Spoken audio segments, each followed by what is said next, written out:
So first song that I want to go over is Freight Train, which is a finger picking song, and you can learn the finger picking all at once, but it's good to learn the parts separately, learn the strumming and the melody separately so you know how the song sounds, and then to try to put it all together. So the way the song would sound when it's all together is like this.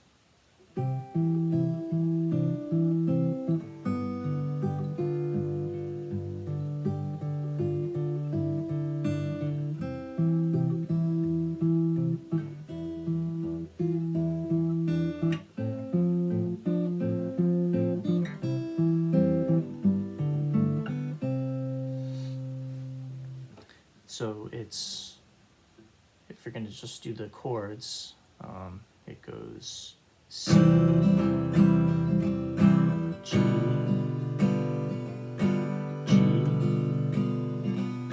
C, then it goes to E minor, and then to F, then it goes C, G, and then C again. So you want to be able to play it at that kind of pace and with those chord transitions when you're doing the fingerstyle. And the way that the melody goes is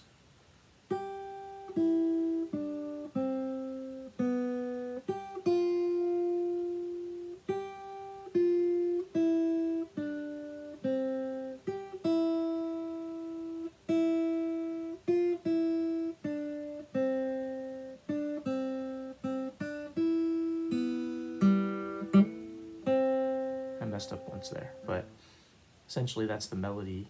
So by practicing the strumming kind of at a certain tempo and then practicing the melody at that same tempo, it'll make it easier to put it all together. And one of the challenging things when you're trying to play the fingerstyle is that you're having to move your left hand around to get to all the notes, and that means that your left hand is going to shift on the neck, and that can mean that you might hear some buzzing. So to minimize the buzzing and the muting, you might need to practice the different positions with your hand. So that means that if you're going to do like a C chord at the beginning and you're having to use your pinky to play that, what is that, G note on the high E string here, you might need to practice kind of playing the C chord with your finger down and then the C chord without the finger down, just to try to get all those notes in. And if you notice, like if you go down like this and you notice that like that D string is being muted, you might need to practice, okay, how can I put down my pinky there so that I don't mute that D? Okay, maybe I need to curl my left ring finger up a little bit so that way it doesn't mute.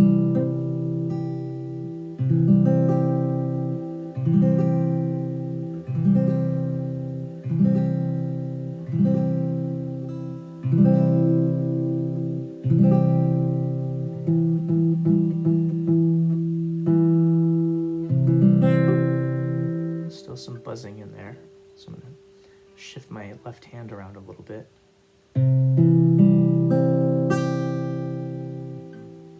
That time it was the high E. There, that sounded good.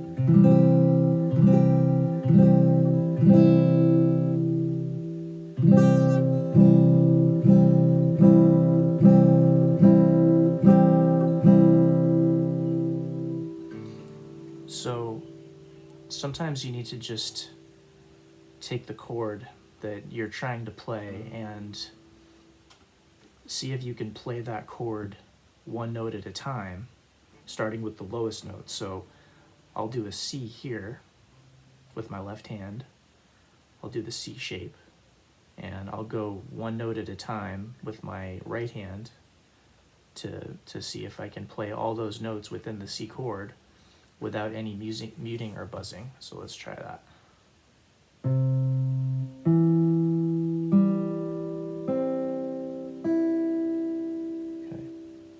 So I was able to do all of those without any muting or buzzing.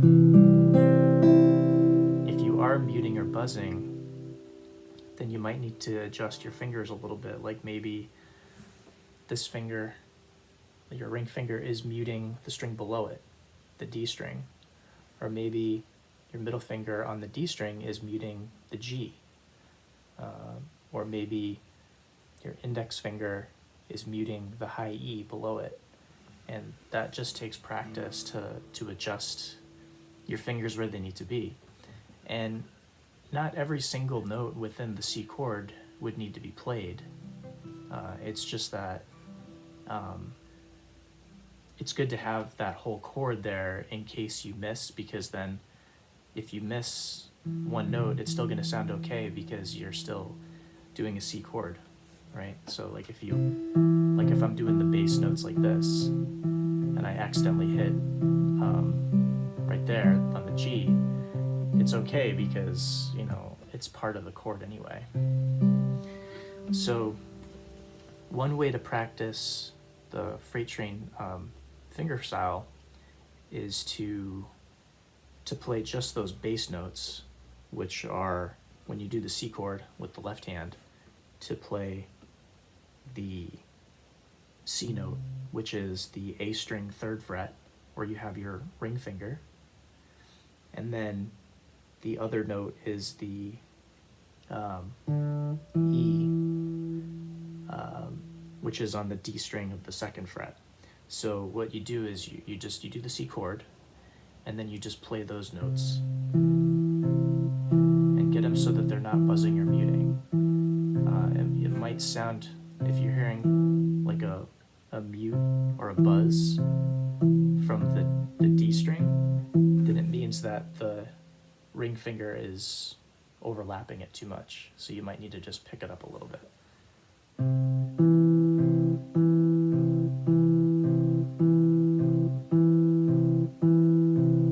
It sounds very monotonous, but it could be argued that these alternating bass notes are the most important part of the song, with the melody right after, because these bass notes are going to be providing the backbone to the song. Because all you're doing is you're combining these bass notes with the melody.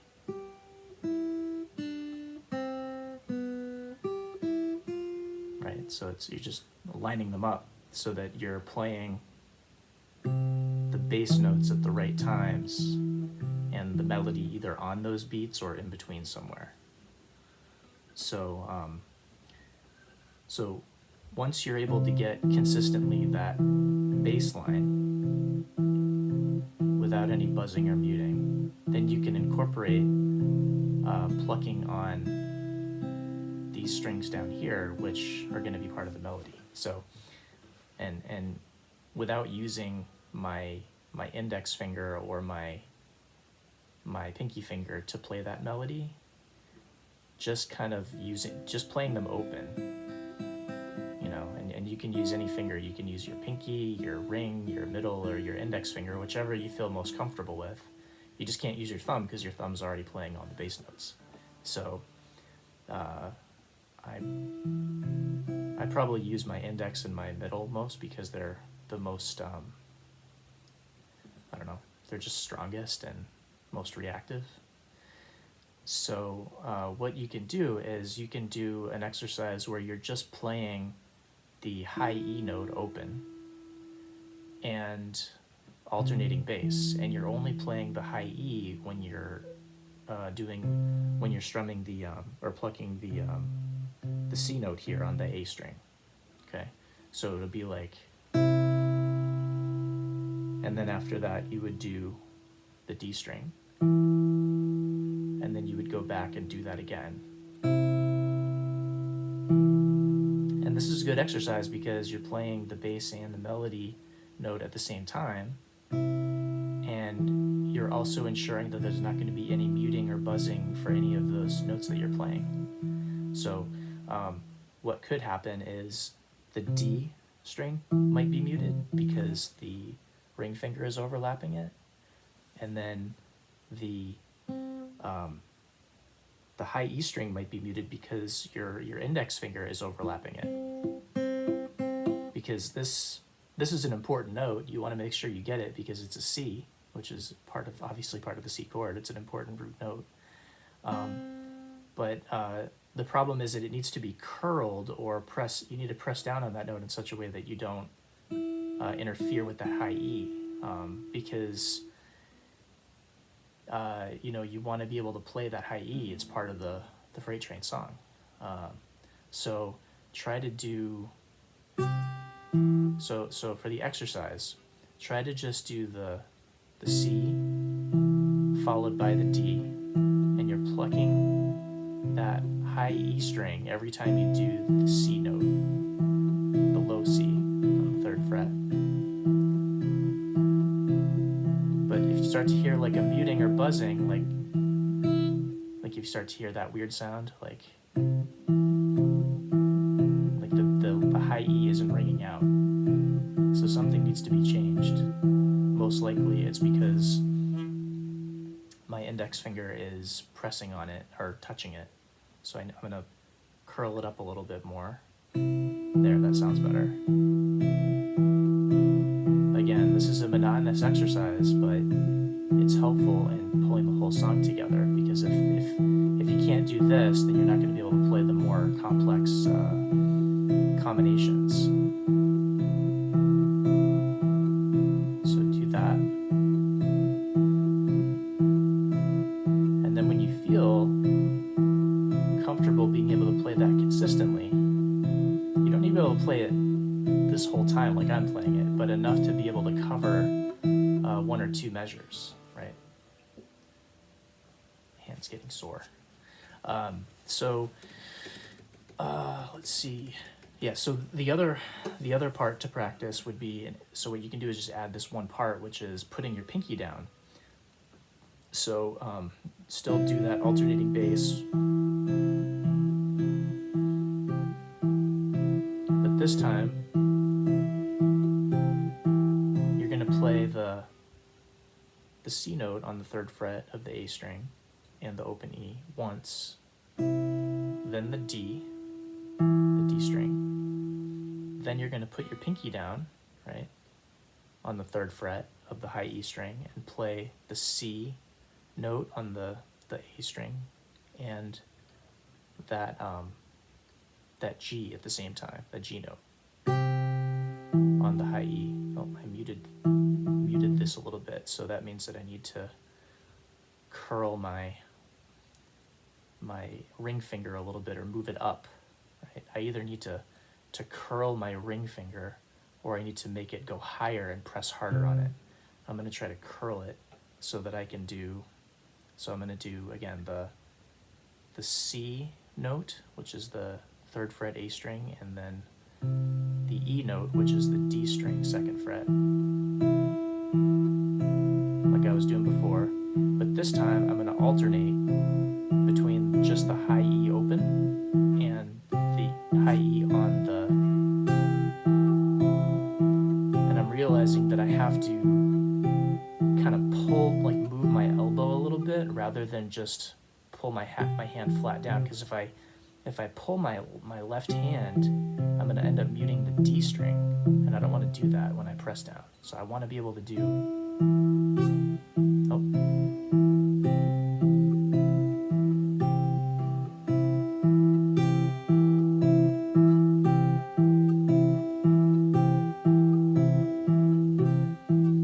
so try that out. I need to take a break with my hand, but so those are some of the ways that you could start, and those that exercise of kind of practicing holding the chord and then playing the melody can be done with any chord. So if you want to practice with the G, you can too. So go from the G to the C to the G, and you can do, but the G alternating is the low E string and the D string.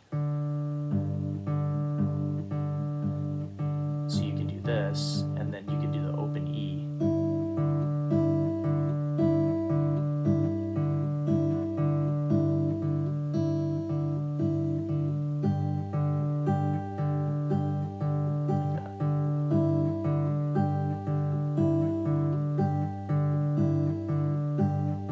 also use the index finger for that, the F note.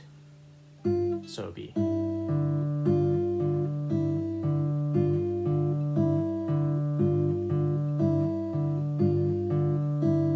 And then if you really want to get fancy, you can practice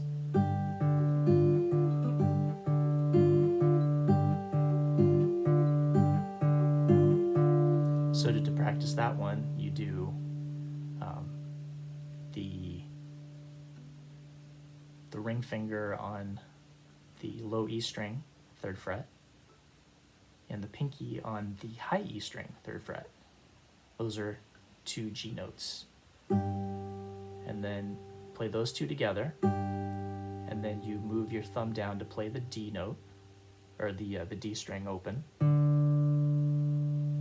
And then you're going to play that low G again on the low E string, and then but you're going to put your index finger on the 1st fret. Then you're going to play the D. Then you're going to switch back and put your pinky down on the G like you did in the beginning.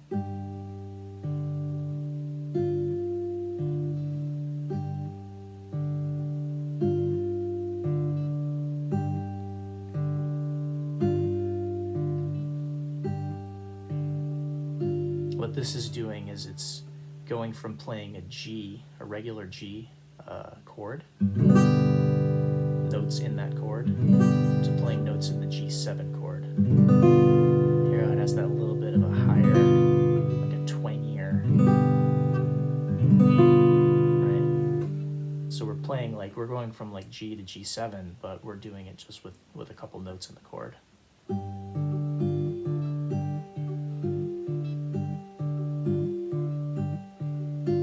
So, in review for Freight Train, it's good to practice the chords. Freight train, going so fast. Freight train, going so fast. I'm on and I don't know where I've gone. Those aren't the lyrics, but you get the idea. And then also playing the melody. Right? And then you can also do the alternating bass just by itself. So.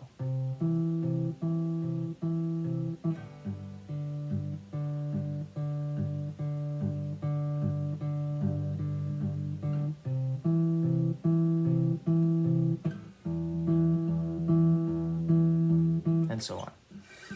So those are some of the basics on how to practice Freight Train. It's a pretty complicated thing to bring all of the components together to do the fingerstyle. I'm able to play it because I've played it so many times over the years, and it was one of the first, probably the first fingerstyle song that I ever learned. So I have quite a bit of an advantage. But it's good for me to practice over and again too, because as you can see, when I was showing some of the ways to practice it, I was even muting some of the strings myself. So it's always good to go back and play some of the old songs that you learned at the beginning. So those are some tips on playing Freight Train.